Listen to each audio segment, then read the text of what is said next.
Ladies and gentlemen, I request you to imagine a story. One day, a king ordered his soldiers to cut down the forest for his new royal palace. Villagers there believe that it is their duty to protect the environment at any cost.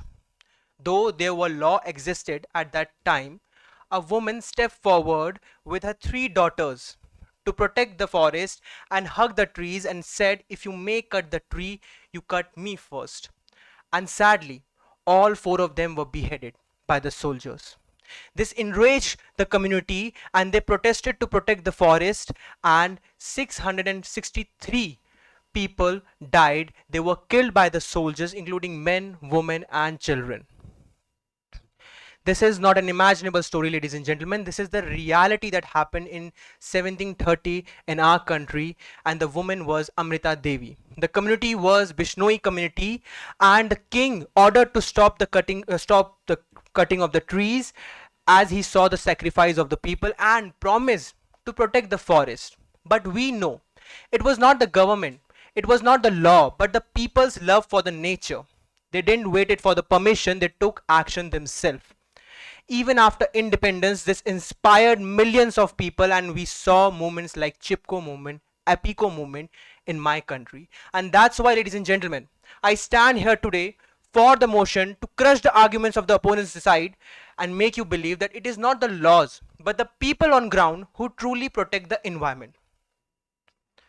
Ladies and gentlemen, it was 1st May 1986 when the India's first, one of the most powerful Environmental Protection Act was enacted in response to landmark cases such as MC Mehta versus Union of India opium gas leak or Bhopal gas strategy.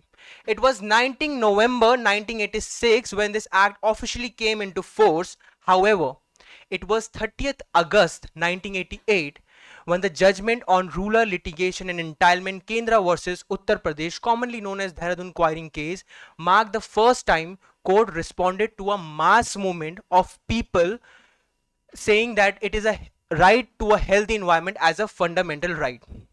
It was Kedhai Canal mercury pollution case where people raised their voice against the mercury contamination caused by the factories in Kedhai Canal. And that's why I say it is the people's action that speaks when the changes happens. Ladies and gentlemen, if law were enough, why do we see that dowry is so prominent in our society? If law are enough, why do we see cases of domestic violence? If law were enough, why do we see that girls are being raped in our society? And if law were enough, then why do we see such varying conditions of environment in different states despite having similar law in a place? For example, let's take Delhi. Delhi has the worst air quality, resulting in a death of 12,000 people annually. Government, year after year, promises to clean the Yamuna, but the promises always remain unfulfilled. And when we see the condition of Ladakh, Sonam Wangchu is leading the protest with the people of Ladakh against the environmental degradation that is happening due to the industrialization. We have said that it is a right to a healthy environment as a fundamental right, but the reality on the ground tells a very different story. When we talk about Joshimath, the environmental degradation caused by the development activities led to a sinking of an entire town. This tells us when we pursue recklessly the development activities, it can have a disastrous impact on the people living there and the environment. I'm pretty sure if my opponents have read the chapters of history of environmental protection, they must be familiar with names like Sundar Lal Bhaguna, a leading figure in Chipko movement who encouraged women to hug the trees to prevent them from being cut down, or Medha Patekar associated with Narmada Bachao Andolan, Ramesh Agrawal associated against the illegal coal mining in his hometown Chhattisgarh, or Rajendra Singh, the waterman of Gujarat, or Vandana Shiva, an internationally recognized for her sustainable agriculture and biodiversity. While we have environmental laws in our country, these people knew that unless the people of this nation will take environmental protection as a duty, not merely as a right, no meaningful action will be taken. When the people rise up, protest and stand firm to protect the environment of this country, then only the changes happen. Ladies and gentlemen, The most important point is that if the people stand against the wrongdoings, the changes are happening. Otherwise, no action will be taken. For example, have you heard that a lake can catch fire? Yes, you heard it right. Belundur Lake in Bangalore has been a site of several fires since 2015, including 2018 for 30 hours. Why so? Because of the industrial waste that has been dumped in the lake for past 20 years. Waste was being dumped by the factories, but just because the people of that area was silent, so no meaningful action was taken by the government against the factories. What I want to say you, try to understand, as a volcano has an epicenter, in this nation the democracy also has an epicenter, and we the people of this nation are the epicenter of this democracy.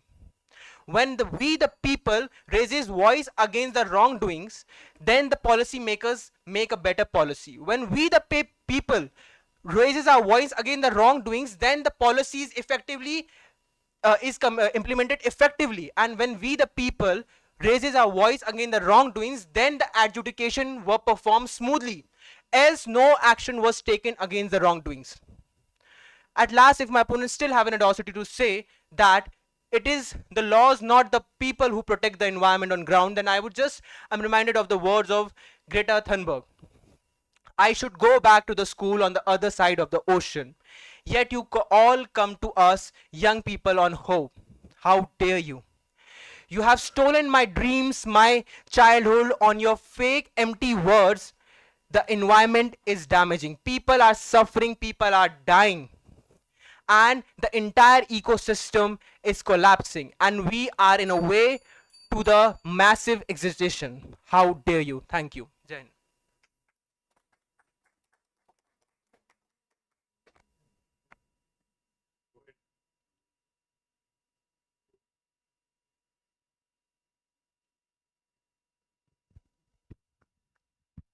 So you talked about Bishnoi community.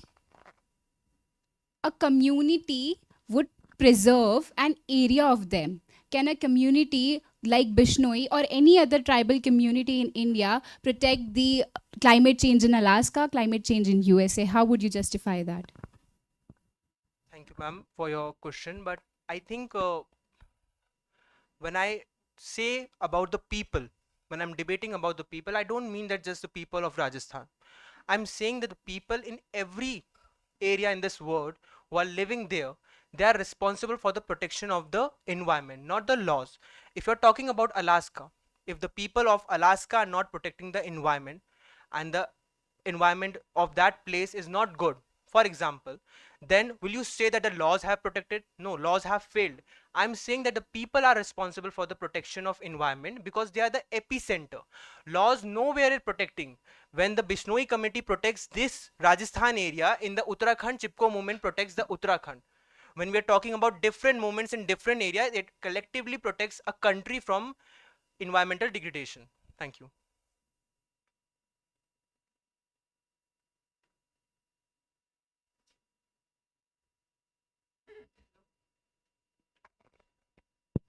Hello, Madhu. My question to you is that you stated that those people took action without waiting for permission. Isn't that a very idealistic view? Like, long do you think that would last before it leads to violence and anarchy? Thank you, ma'am, for your this question. I would like to give an example of my Dehradun. Today I'm talking this stage in the city of Dehradun, and recently the government ordered to cut 240 trees for in a development project, including a 250 years old tree. People of Dehradun protested in the Rajpur Road in the city of the heart for a 2 kilometer march. Students, senior citizens, teachers, faculties, and NGO members were protesting, and the government withdrew their decision. If you're talking about violence, Sonam Wangchu is also fighting for their land and identity. They marched from their place to Delhi, but it was not violent. And if it's become violent because they are fighting for their existence, I don't think it's wrong. If they're fighting for their existence and their land and identity and the environment, because if they will not fight, who will fight? Thank you. Thank you.